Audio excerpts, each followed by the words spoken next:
Nadie tiene mayor amor que el que da su vida por sus amigos. Lectura del segundo libro de Samuel. En aquellos días, después de derrotar a los amalecitas, David se fue a Siquem y ahí permaneció 2 días. Al tercer día llegó un hombre del campamento de Saúl con los vestidos rotos y la cabeza cubierta de polvo. Llegó hasta donde estaba David y se postró en señal de reverencia. David le preguntó: ¿De dónde vienes? Él respondió: vengo huyendo del campamento de Israel. David le preguntó: ¿qué ha pasado? Cuéntamelo. Él respondió: el pueblo fue derrotado en la batalla y huyó. Muchos cayeron y entre los muertos se encuentran Saúl y Jonatán.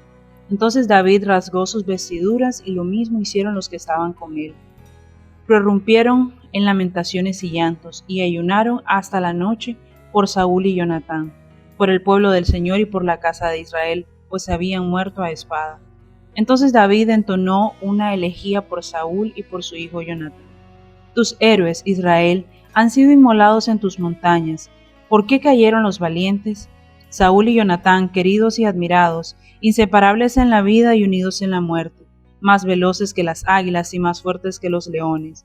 Hijas de Israel, lloren por Saúl, que las vestía de púrpura y de lino y las cubría de joyas y de oro. ¿Por qué cayeron los valientes en medio de la batalla? Jonatán yace muerto en tus montañas. Por ti, Jonatán, hermano mío, estoy lleno de pesar. Te quise con toda el alma y tu amistad fue para mí más estimable que el amor de las mujeres. ¿Por qué cayeron los valientes y pereció la flor de los guerreros?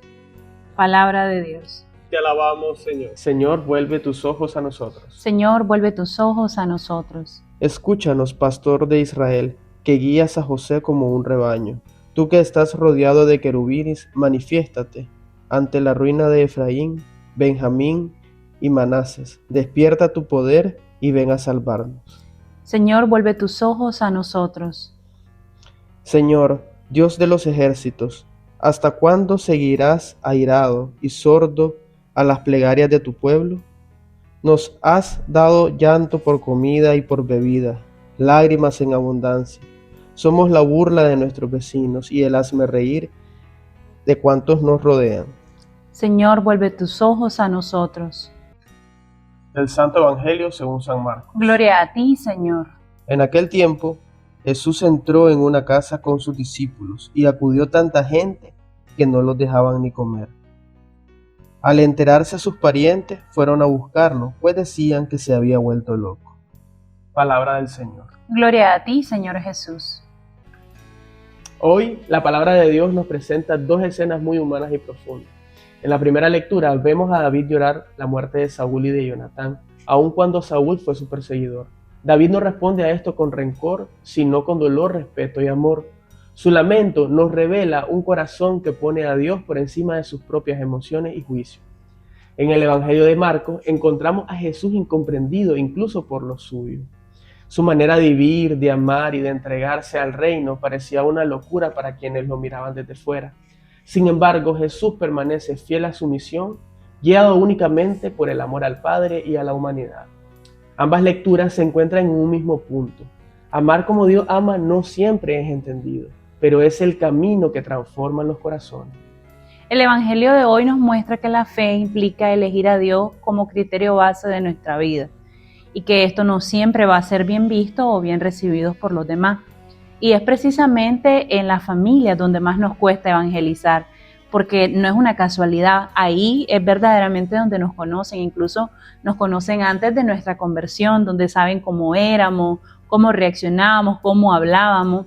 Por eso cuando empezamos en este camino de conversión, cuando comenzamos a ir o asistir a nuestras misas todos los domingos, o cuando comenzamos a participar en nuestra parroquia o en la comunidad, nunca faltan esos comentarios que vienen principalmente a veces de nuestras propias familias.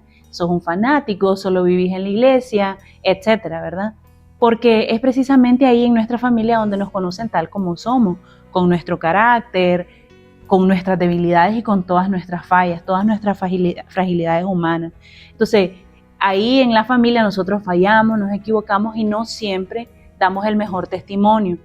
Y eso hace que la evangelización en nuestra familia sea todavía mucho más difícil, porque no hablamos desde la perfección, sino desde una vida real que todavía está en proceso de conversión.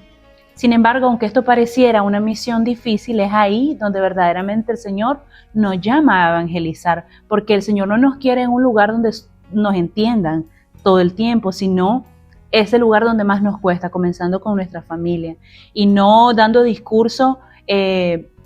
grandes discursos de evangelización, sino con una lucha de vida coherente, una vida coherente con lo que nosotros predicamos, no con imposiciones, sino con amor, con paciencia, con perdón y con perseverancia. Debemos de estar conscientes de eso, que evangelizar en nuestra familia es aceptar también que no siempre nos van a comprender, que a veces incluso nos van a juzgar o a minimizar, pero que aún así, como el Señor lo hizo, debemos de elegir amar y servir y permanecer fieles a esa misión a la que el Señor nos llamó. A nuestra Madre Santísima le pedimos que nos acompañe a permanecer firmes en nuestra familia, incluso cuando es difícil ser comprendidos o cuando nuestras debilidades nos hacen fallar, y que por su intercesión nuestros hogares sean lugar de reconciliación, entrega y alegría, donde aprendamos a amar como Dios nos amó. Dios bendice a Nicaragua. Yo soy el pan